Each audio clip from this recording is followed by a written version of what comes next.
అధిక బరువు అనేక సమస్యలకు కారణం. సాహితీ యోగా ఆన్లైన్ క్లాసులో జాయిన్ అవ్వండి.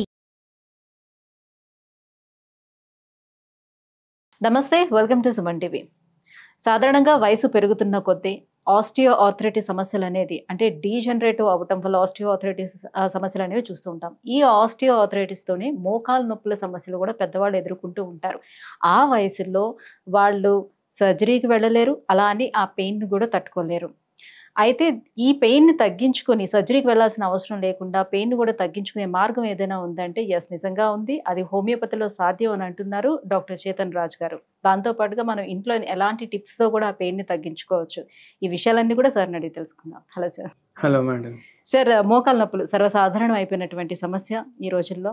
సో పెద్దవాళ్ళనే కాదు, ఒక ఏజ్ ఒక 45 దాటిన తర్వాతే ఈ మధ్యకాలంలో ఎక్కువ మందిలో చూస్తూ ఉన్నాం. సో ఫస్ట్ ఆఫ్ ఆల్ కారణాలు, ఆ తర్వాత అంత పెద్దవాళ్ళలో ఈ మోకాలు నొప్పులు వచ్చేటప్పుడు ఆ ఏజ్లో మళ్ళీ సర్జరీకి ఎట్లా పోతాం మనం, సర్జరీ చేసుకున్న తర్వాత కూడా మళ్ళీ నడవడం ఇదంతా కూడా చాలా కష్టతరం అయిపోతూ ఉంటుందని అందరూ అవాయిడ్ చేస్తూ ఆ పెయిన్ అలానే భరిస్తూ ఉంటారు. దీన్ని అంతటిని ఎలా అవాయిడ్ చేసుకోవాలి, హోమియోలో ఎలాంటి ట్రీట్మెంట్ ఉంది? అయితే ఇవాళ ఒక ఫాలోఅప్ కేసు వచ్చిండ్రు మన దగ్గరికి. ఫాలోఅప్ అంటే మన దగ్గర ఒక 1 year నుంచి వాడుతున్నారు మెడిసిన్స్. దేనికి వాడుతున్నారు? మోకాల నొప్పికి వాడుతున్నారు. మోకాల నొప్పి ఎక్కడి వరకు పోయిందంటే అసలు లేచి నడువుడు అంటే పెద్ద తలకాయ నొప్పి ఆ పేషెంట్కి. బెడ్రూమ్లోనే బాత్రూమ్ ఉంది కానీ బాత్రూమ్ వరకు వెళ్ళలేకపోతున్నారు. బాత్రూమ్ వరకు పోవడం కష్టమైపోయింది. సర్జరీ చేయించుకుందాం అనుకున్నారు. సర్జరీ చేయించుకుందాం అనుకుంటే షుగర్ లెవెల్ ఫుల్ ఉంది అండ్ వయసు కూడా 67 years ఉండే. ఇప్పుడు పరేషాని ఏంటంటే ఇప్పుడు ఎట్లా తగ్గాలి? అయితే ఎవరో ఇట్లా అరే ఫలానా కాడికో తగ్గుతుంది అనేసి మన దగ్గరకు పంపించారు. పంపిస్తే మనం డీటెయిల్గా పేషెంట్ తోటి మాట్లాడినాం. డీటెయిల్గా మాట్లాడి మనం మందులు ఇవ్వడం స్టార్ట్ చేసినాం. ఇప్పుడు పరేషానీలు ఏమేమి ఉండే పేషెంట్కి నేను చెప్తా. షుగర్ వ్యాధి ఉండే, బీపీ వ్యాధి ఉండే, మళ్ళీ నరాల వ్యాధి ఉండే. దీనికి సంబంధించిన గోళీలు వాడుతున్నారు. రోజు ఒక పూటలో 15 గోళీలు వేసుకుంటారు పేషెంట్. Oh my God. అంటే సగం కడుపు గోళీతోటి నింపేస్తారు. మళ్ళీ దాని మీద ఫుడ్ పరేషాని, ఎందుకంటే ఫుడ్ పోతలేదు, అరుగుతలేదు. అరే ఎన్ని గోళీలు వేసుకుంటున్నా, దాంతో గ్యాస్ట్రిక్ సమస్యలు అవన్నీ. మళ్ళీ గ్యాస్ట్రిక్కి కూడా ఒక గోళీ ఉంది కానీ పరేషాని ఉంది, మలబద్ధకం ఉంది. ఇప్పుడు నాకు ఈ నొప్పి తగ్గించండి సార్ అనేసి అన్నారు. అండ్ మెయిన్ ఏంది నేను చెప్తాను మీకు. పేషెంట్ మెయిన్ బాధ ఏముంది నేను చెప్తాను మీకు. షుగర్ డాక్టర్ దగ్గర పోతా, వాకింగ్ చేయమ్మా చెప్తారు, షుగర్ తగ్గుతలేదు. షుగర్ తగ్గుతలేదు. బీపీ డాక్టర్ దగ్గర పోతా, బీపీ డాక్టర్ ఏమో గోళీలు ఇస్తారు, వాకింగ్ చేయమ్మా అంటారు. మళ్ళీ కొలెస్ట్రాల్ కూడా పెరుగుతుంది, వాకింగ్ చేయమ్మా అంటారు. మోకాల నొప్పుల కోసం ఆయన దగ్గర పోతే ఇప్పుడు ఆపరేషన్ చేయడానికి రాదు ఎందుకంటే షుగర్ పెరిగిందంటారు.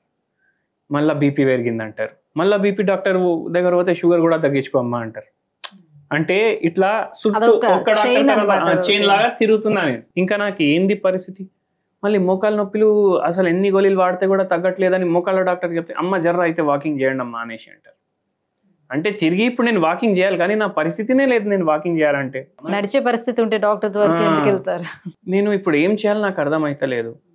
అయితే ఏమైందంటే పరేషాని, ఇప్పుడు ఎన్ని కడ తిరగాలి నేను? అందరు నాకు స్పేర్ పార్ట్ లాగా చూస్తున్నారు. కరెక్టే కదా? అంటే ఇప్పుడు రక్తనాళాలు ఉన్నాయి, అవి పైపుల్లాగా, అవునా కదా? ప్యాన్క్రియాస్ ఏమో ఇన్సులిన్ వదులుతలేదు, దానికి షుగర్ గోళీలు. అన్ని బాడీ పార్ట్స్ ఏమో స్పేర్ పార్ట్లు అయిపోయినాయి. కానీ హోమియోపతి స్పెషాలిటీ ఏంటంటే మనం హోలిస్టిక్ ట్రీట్మెంట్ ఇస్తాం. అంటే మైండ్లో ప్రాబ్లం, బాడీలో ప్రాబ్లం, ఈ రెండింటిని ట్రీట్ చేస్తాం. దానికి సెట్ అయ్యేటట్టు పేషెంట్ కాన్స్టిట్యూషన్ కూడా ఉండాలి. అంటే ప్రకృతి పేషెంట్. ఇప్పుడు నాకు మోకాలు నొప్పి, మీకు మోకాలు నొప్పి, మీకు వేరే మందు, నాకు వేరే మందు. ఇప్పుడు వేరే వేరే దాంట్లో ఎట్లుంటుంది? 100 మంది ఉన్నారనుకోండి, వాళ్ళందరికీ మోకాలు నొప్పికి పెయిన్ కిల్లరే ఇస్తారు. కానీ ఇక్కడ పేషెంట్ టు పేషెంట్ మందు చేంజ్ అవుతుంది. ఎందుకు? మనం ట్రీట్మెంట్ పేషెంట్కి ఇస్తున్నాం, రోగానికి ట్రీట్మెంట్ ఇస్తలేం. పేషెంట్ని స్పేర్ పార్ట్ లాగా చూస్తలేం. ఓకే, సో మనం ఏం చేసినాము? పేషెంట్కి మెడిసిన్స్ ఇచ్చినాము. ఇప్పుడు దీంతో మనకి ఏం అర్థమైంది? డయాబెటీస్ వల్ల కూడా మోకాలు నొప్పులు పెరుగుతాయి, బీపీ ఉంటే కూడా మోకాలు నొప్పులు పెరుగుతాయి. గ్యాస్ట్రిక్ సమస్యలు ఉంటే కూడా మోకాలు నొప్పులు పెరుగుతాయి, సరిగా నడవకపోతే కూడా మోకాలు నొప్పులు పెరుగుతాయి, వెయిట్ ఎక్కువ ఉంటే కూడా మోకాలు నొప్పులు పెరుగుతాయి. ఎందుకంటే మొత్తం బరువు మోకాల మీద పడుతుంది కదా. అండ్ వెయిట్ ఎక్కువ ఉండడం వల్ల నడుము భాగంలో కూడా నొప్పి పెరుగుతుంది. అండ్ ఇంకో కాంప్లికేషన్ కూడా ప్రీవియస్గా ఉండే పేషెంట్కి, కాంప్లికేషన్కి సర్జరీ చేయించుకున్నారు. ఆ సర్జరీ చేయించుకుంటే ఆ స్పేర్ పార్ట్కి సంబంధించిన ప్రాబ్లం అయితే తగ్గింది, కానీ ఆ స్పేర్ పార్ట్ తీయడం వల్ల ఇంకో ప్రాబ్లం వచ్చింది. పేషెంట్కి ఫైబ్రాయిడ్లు ఉండే. ఓకే, ఫైబ్రాయిడ్లు ఉంటే ఏం చేస్తారు, గర్భసంచి తీసేయండి అంటారు జనరల్ అడ్వైజ్. ఒకవేళ అన్కంట్రోలేబుల్ ఉంది అంటే పేషెంట్కి ఎంత సఫరింగ్ ఉండే అంటే నెలలో 30 రోజులు ఉంటే 20 రోజులు మినిమం బ్లీడింగ్ అవుతుంది అండ్ ప్రొఫ్యూజ్ బ్లీడింగ్ అవుతుంది. హిమోగ్లోబిన్ కూడా చాలా తగ్గిపోయినారు. అప్పుడు పేషెంట్కి హోమియోపతి గురించి ఐడియా లేకుండే, అయితే తీపించుకున్నారు. ఇప్పుడు గర్భసంచి తీపియడం వల్ల 45 ఏజ్ ఉన్నప్పుడు ఏమైపోయింది, ఒక దాంట్లో చూసుకుంటే మెనోపాజ్ అర్లీ వచ్చేసి, గర్భసంచితో పాటు ఓవరీస్ కూడా తీయించేసుకున్నారు. మొత్తం ఓవరీస్ కూడా ఓవరీస్ కూడా ఒక్కొక్కసారి ఓన్లీ గర్భసంచి తీస్తారు, ఒక్కొక్కసారి గర్భసంచితో పాటు ఓవరీలు కూడా తీసేస్తారు. సో హార్మోనల్ ఇంబ్యాలెన్స్ అయింది, మేల్ హార్మోన్స్ బాడీలో పెరుగుతాయి.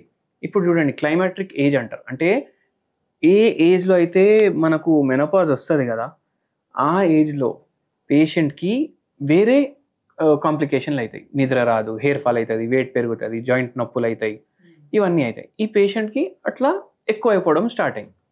ఇవన్నీ అవ్వడం వల్ల మోకాలు నొప్పి స్టార్ట్ అయిపోయింది అనమాట. సో ఆటోమేటిక్గా ఒబేస్ అయిపోతారు అండ్ మళ్ళీ సెడెంటరీ లైఫ్ స్టైల్ అయిపోయింది. అయితే మనం ఏం చేసినాం, నొప్పి తగ్గడానికి మందులు ఇవ్వలేదు, పేషెంట్కి అన్ని మంచిగా కావాలనేసి మందులు ఇచ్చినాం. అండ్ మన మందులు నొప్పి తగ్గించవు, మన బాడీకి అర్థం చేపిస్తుంది నొప్పి ఎట్లా తగ్గాలనేసి. బాడీ సెటరేట్ చేసుకుంటుంది అన్ని, అంటే ఉన్న అదర్ కాంప్లికేషన్స్ అన్నిటినీ సెట్ అవుతాయి. ఎందుకంటే మనం అన్ని అడిగి ఇస్తాం కదా, పేషెంట్కి అడుగుదాం ఫస్ట్ ఏం తగ్గాలి మీకు, ఫస్ట్ మోకాలు నొప్పి తగ్గాలి, అయితే ఫస్ట్ మోకాలు నొప్పి తగ్గుతుంది, దాని మీద కాన్సన్ట్రేట్ చేస్తాం. అండ్ వేరే రోగాల వల్ల వేరే బాడీ పార్ట్స్ అఫెక్ట్ అవ్వకుండా కూడా చేస్తాం. అట్లా చేసి పేషెంట్కి ఒక హోమ్ రెమెడీ కూడా చెప్పినాం.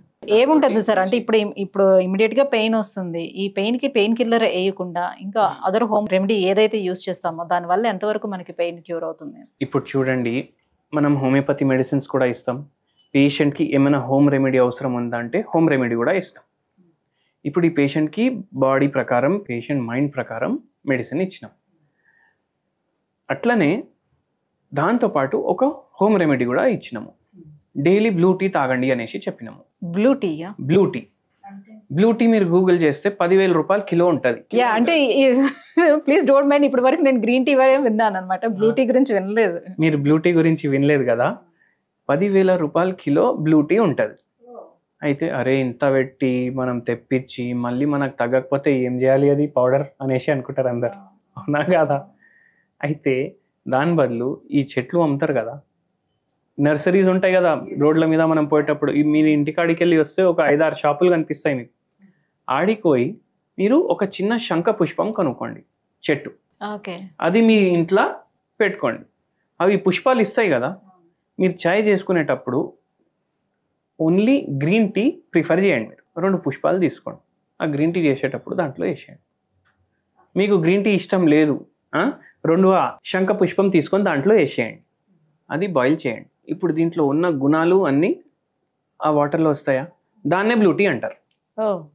అదే బ్లూ టీ. అండ్ చైనాలో, మలేషియాలో, థాయిలాండ్లో, వియట్నాంలో ఇది చాలా ఎక్కువ కన్జ్యూమ్ చేస్తారు. అంటే ఈ పుష్పాలతోనే తయారు చేస్తారు బ్లూ టీ. ఓకే, ఇంకా అదర్ ఇంగ్రీడియంట్స్ ఏమైనా మిక్స్ చేస్తారా అందులో? మీరు గ్రీన్ టీ కావాలంటే కలుపుకోండి, లేకపోతే లేదు. అయితే మనం దీన్ని ఇంకా ఒక స్టెప్ ఫర్దర్ మాడిఫై చేయొచ్చు. ఇప్పుడు నొప్పులు, ఇప్పుడు మనం హోమియోపతి మెడిసిన్ అయితే ఇస్తాం, పేషెంట్కి ఇమీడియట్ రిలీఫ్ కావాలి, పెయిన్ కిల్లర్ వద్దు. ఎందుకు? పేషెంట్ కిడ్నీలు కూడా షుగర్ వ్యాధి వల్ల ఎఫెక్ట్ అయినాయి, నెఫ్రోపతి కూడా అయింది పేషెంట్కి, డయాబెటిక్ నెఫ్రోపతి. రోజు ఆ గోళీ వేసుకోవడం వల్ల ఇంకా కొన్ని కాంప్లికేషన్లు అవుతాయి.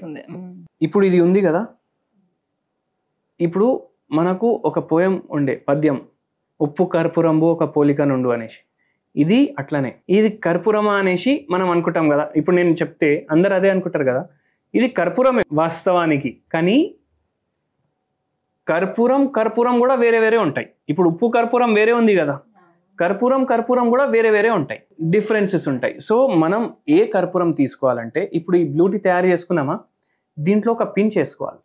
అంటే ఏదో నార్మల్ కర్పూరం ఉంటుంది, పచ్చి కర్పూరం అని ఉంటుంది, ఇది ఉంటది కదా, ఇంత పించ్ రోజు దాంట్లో వేసుకోవాలి.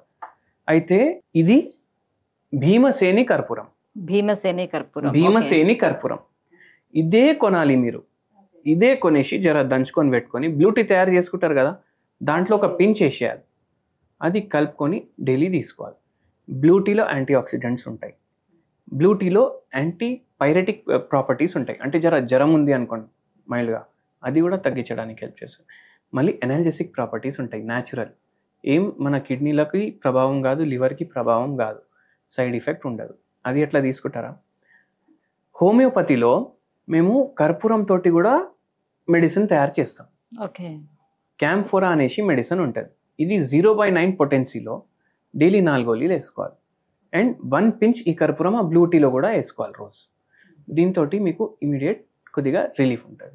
సూపర్ సార్, చాలా మంచి టిప్ని చెప్పారు. సో మోకాల నొప్పితో చాలా మంది బాధపడుతున్నారు, వాళ్ళందరికీ కూడా ఇది చాలా ఉపయోగకరమైనటువంటి tip. Thank you so much. So హోమియోపతిలోని ట్రీట్మెంట్ గురించి అండ్ మెడిసిన్స్ కూడా మీరు సజెస్ట్ చేస్తున్నారు. సో వీటన్నిటికీ thank you so much. Thank you అండి.